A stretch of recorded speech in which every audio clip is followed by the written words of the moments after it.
যা ইউটিউব দেখে আমরা দেখতেছি যে আমের বাগান কিভাবে করা যায়।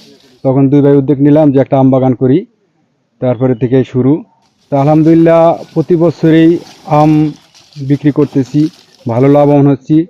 এবং বড় বিষয় হলো যে বড় বিষয় হলো যে আমরা এই এলাকাবাসী এবং মাদারীপুর জেলার লোককে যে আমরা ভেজাল মুক্ত ফরমালিন মুক্ত আম খাওয়াইতে পারছি, এই জন্য আমরা ঠিক আছে যে সবচেয়ে গর্বিত।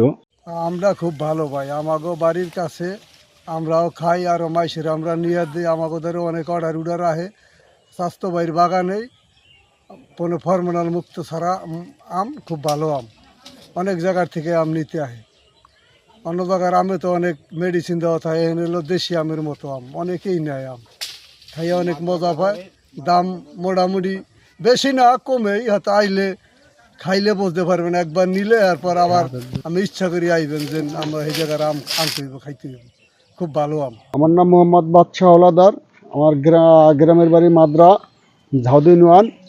আমাদের এটা আমরা নেটে চার্জ দিয়া আমরা দেখতে পাচ্ছি যে মানে প্রথমত নেটে চার্জ দিছি, দেওয়ার পর আমরা এটারে আমরা প্রথমত শুরু করছি। করার ক্ষেত্রে দেখি যে না লাভ ভালোই হয় এবং আমাদের এলাকার কিছু বেকারত্ব লোকও আমাদের এই বাগানে খাটে এবং তাদেরও সংসার চলে। আমরাও ভালোই লাভবান থাকি প্রতি বছর। এই উদ্দেশ্য করে আমাদের এই বাগান করা হয়। তাই যাদের আম লাগবে ফরমালিন মুক্ত তারা আমাদের সাথে যোগাযোগ করবেন। এবং এই জায়গায় আম পাওয়া যাবে আপনার হিমসাগর এবং রূপালী। আর যারা ইচ্ছা আছে যারা এই প্রজেক্ট করবেন তাদের আহ্বান করি যে হয়তো অল্প পুঁজিতে আপনারা শুরু করেন, যে আশা করি লাভবান হবেন। ধন্যবাদ। আম বাংলাদেশের একটি অত্যন্ত জনপ্রিয় এবং অর্থকরী ফল। আমরা জানি যে আমকে ফলের রাজা বলা হয়ে থাকে এবং আমের মধ্যে প্রচুর পরিমাণে vitamin A, vitamin C, antioxidant রয়েছে।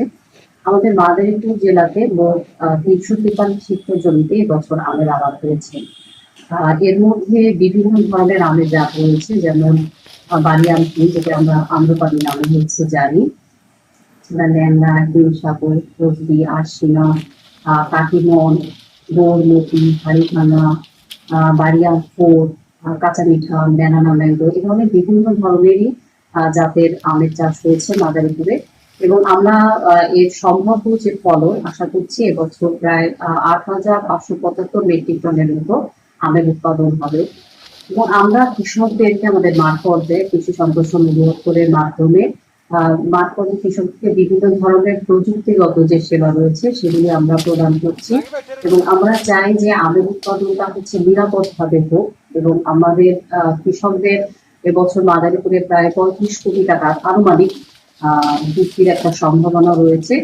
আমরা আমাদের কৃষকদের আম চাষে আরো কৃষি সম্প্রসারণ অধিদপ্তরের মাধ্যমে চেষ্টা করছি ওনাদেরকে উদ্বুদ্ধ করার জন্য।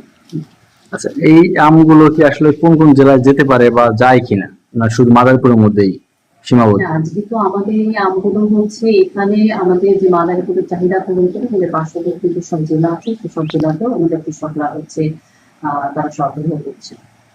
আর চারা বিতরণের বিষয়ে আসলে আমের চারা যে বিতরণ, এই বিষয়ে আসলে আপনাদের কোনো পদক্ষেপ আছে কি? আমাদের যেমন গত বছর আমাদের প্রণোদনার আওতায় আমরা কৃষকদেরকে বিনামূল্যে আমের চারা বিতরণ করেছিলাম। এছাড়াও আমাদের বিভিন্ন প্রকল্পের মাধ্যমে উপজেলা কৃষি অফিসের সহযোগিতায় অনেক কৃষকদেরকে আমরা বিনামূল্যে আমের বাগান করে দিচ্ছি। এর পাশাপাশি আমরা চেষ্টা করছি আসলে আমাদের প্রয়োজনীয় যে পরামর্শ কিভাবে তারা আমের একটি গাছকে যত্ন করে তারা গড়ে তুলতে পারে, কিভাবে ভালো ফলন পেতে পারে, সেই ক্ষেত্রে তাদেরকে বিভিন্ন ধরনের মাঠ পর্যায়ে প্রযুক্তিগত পরামর্শ দিয়ে সহযোগিতা করছে।